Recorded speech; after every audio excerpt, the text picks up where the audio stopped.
Hello mga bata! Subong nga adlaw may bag-o naman kita nga leksyon.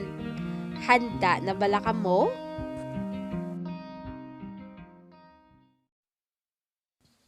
Letter A. Nanay A, bata A, nga may tunog A. A. A.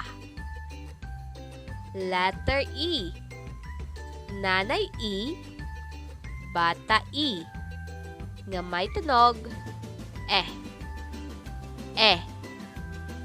E. Letter I. Nanay I, bata I, nga may tunog E. E. E. Letter O. Nanay O, bata O, nga may tunog O. O. O. Letter U. Nanay U, bata U, nga may tunog U. U.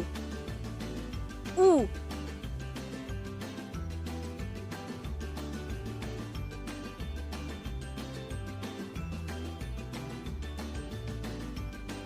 A. E. E. O. U. Liwat. A. E. E. O.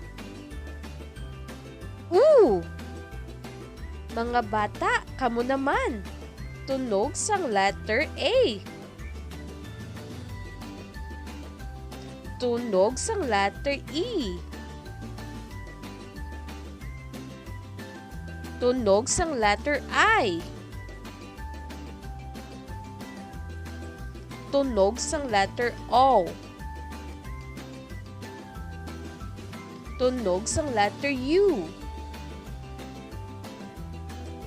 Very good! Sa sunod liwat nga leksyon mga bata. Bye-bye!